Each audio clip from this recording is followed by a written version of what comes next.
السلام عليكم متابعيني. بداية الفيديو نصلي على النبي، اللهم صل على محمد وعلى آل محمد، وجمعة مباركة لكم. رجعنا لكم فيديو جديد، وصفة جديدة أو روتين جديد، روتين يوم الجمعة.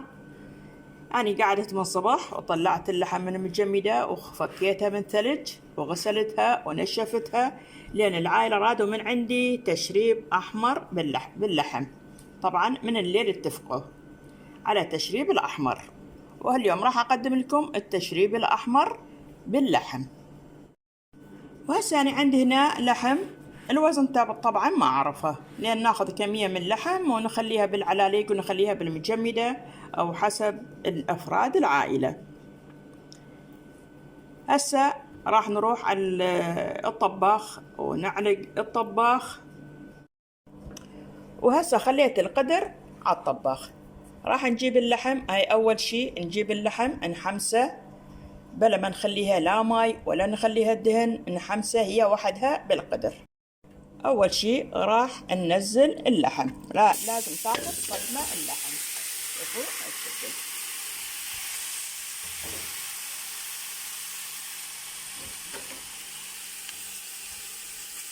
هي اللحم أخذ الصدمة، نقف عليه شوية حتى نحمس اللحم. طبعا الإضافات الباقية أقدمها بعد ما تستوي عندنا اللحم. طبعا اللحم بها عظم وبها شحم، وأنا خليت بها إلية مال الخروف. شوفوا هي هاي الإلية اللي خليتها مال الخروف، حطيت تصير عندنا التشريب دهين. العائلة يريدوها هالشكل من عندي. طبعا نمشي على طلبات العائلة. اليوم مدللين وباقين بالبيت والشغل ماكو، وإلى هسه العائلة نايمة، وأنا قمت من الصبح حتى أطبخ لهم التشريب. هسه نقلب اللحم.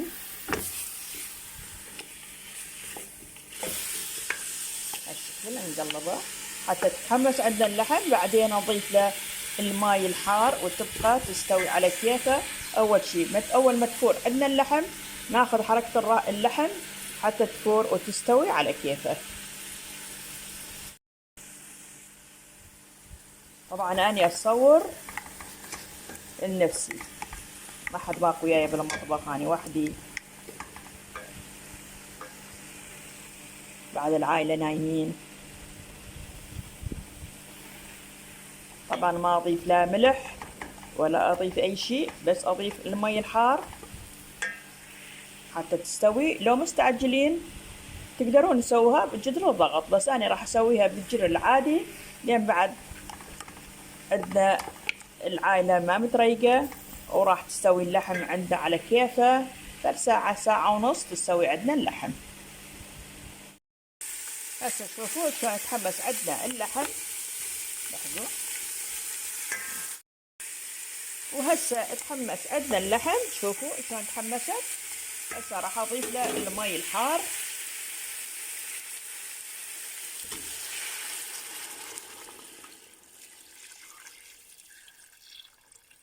وتبقى اللحم عندنا تفور او تستوي على كيفه. نرجع لكم بعد ما تستوي عندنا اللحم.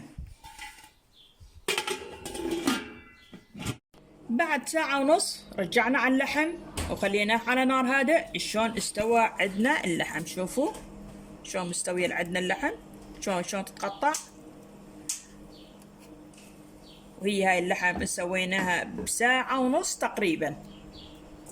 هسه نيجي نشيل اللحم والمواد اللي راح اخليها بالتشريب. عندنا هنا بصل مقطع كبار، شوفوا، وعندي بصل كامل صغار، شوفوا هذولا البصل الكامل الصغار، وعندي بصل مقطع.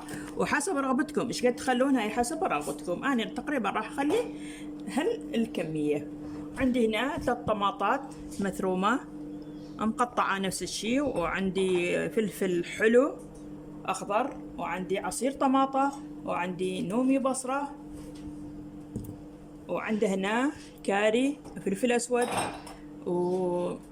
و7 بهارات وكركم وفلفل حار مطحون، وعندي ملعقة أكل من ملح، عندنا معجون وعندنا زيت.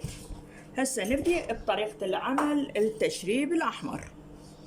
نفس الجدر سلقنا بيها لحم راح نخلي بيها قليل من الزيت لأن اللحم بيها دهن، وراح نحمس بيها البصل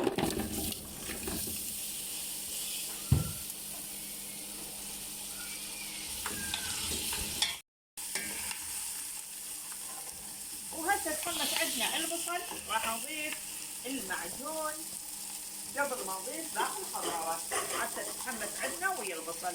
عندنا ملعقتين أو 3 أو الكمية تحتاجها عندنا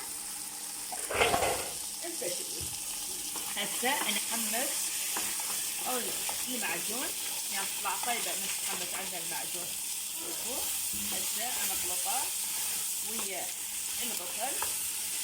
شوفوا هالشكل، ونجيب باقي الخضروات ونضيفه على البصل ونخلطه هالشكل.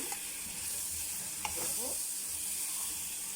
طبعا البصل عندنا كثيرة لأن احنا حيل يعجبنا البصل بالتشريب.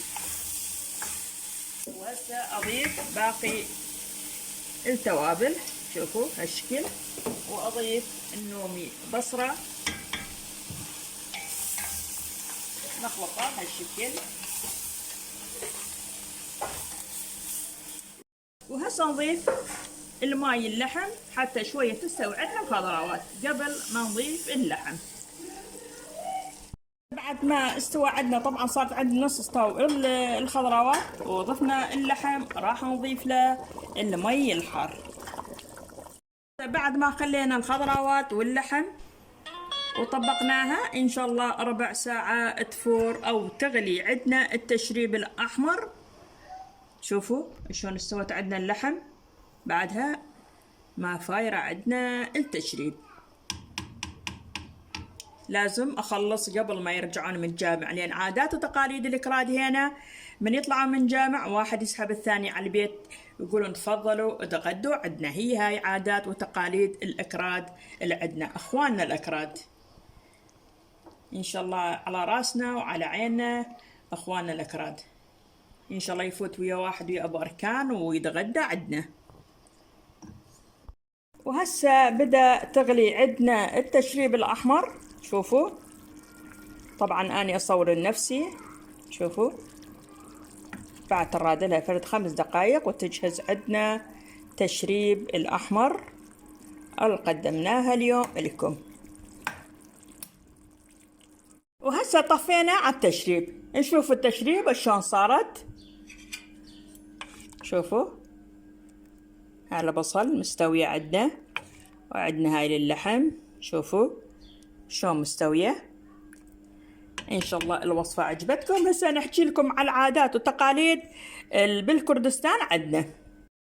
وهسه احكي لكم على العادات والتقاليد بالكردستان عندنا قبل ما يجوا من الجامع.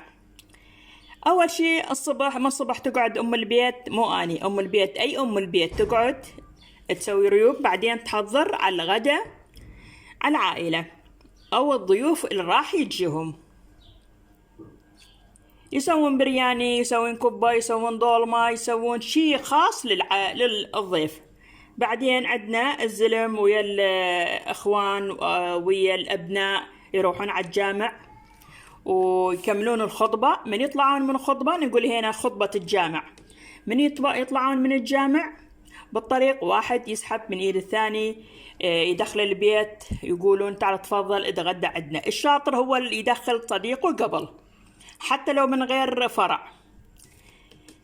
هاي عادات التقاليد الكردستانية، عادات تقاليد حيل حلوة وعلى راسنا اخواننا الاكراد. وهذا الشيء يسووها طبعا يكسبون بها اجر وحسنات، والله يكثر من امثالهم، والله ينطيهم الصحة والعافية، والله يجازيهم خير الجزاء ان شاء الله. وبنهاية الفيديو اتمنى لا تنسونا من لايك واشتراك. مع السلامة.